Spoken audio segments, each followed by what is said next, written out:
ឡើងយើងដាក់ដាំទឹកតមកយើងបង់គ្រឿងមានដេងពិលខ្ចីទេផ្លោកស្លឹកក្រូច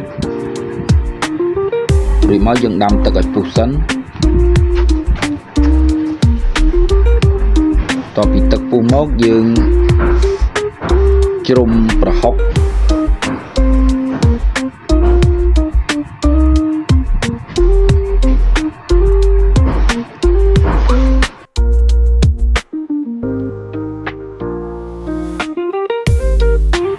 តពី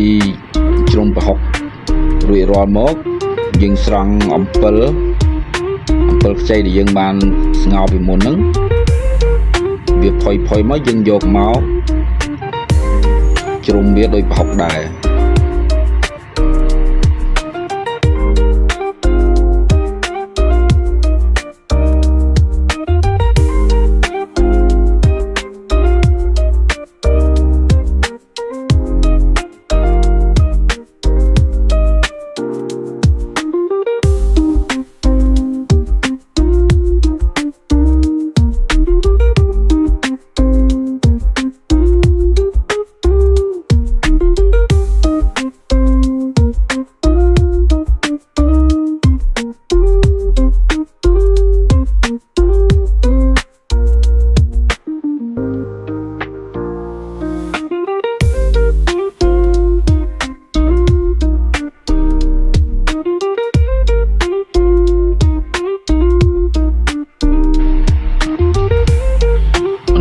យើង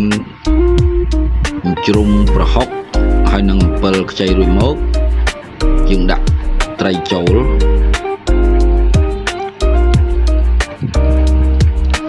ដាក់ត្រីយើងកុំភ្លេចទុកឲ្យត្រីនោះបានឆ្អិនបន្តិចសិន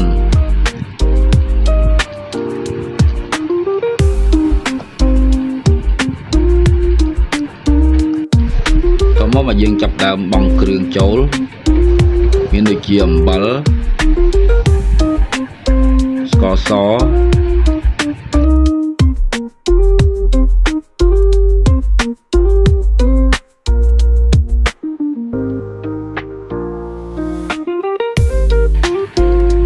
ប៊ីចេង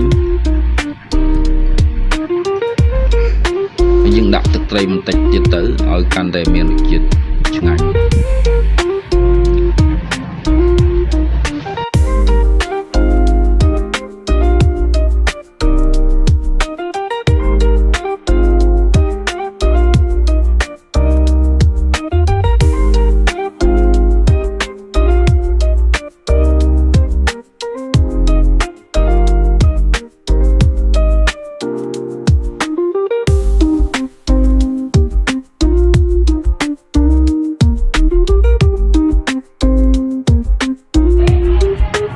បងប្អូនគិតថាស្ទើរជូរយើងអាចថែមអំពិលទុំបន្តិចទៀតដើម្បីលាយផ្សំជាមួយនឹងអំពិលខ្ចី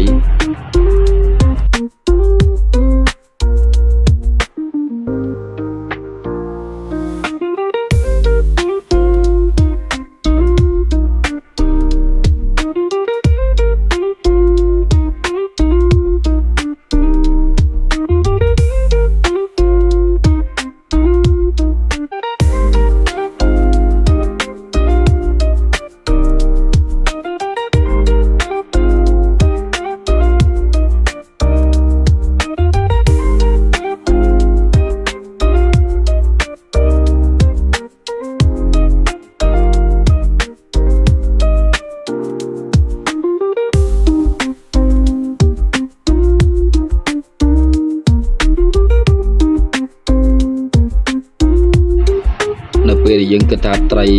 វាឆ្អិនហើយល្មមហើយយើងដាក់ត្រកួនចូល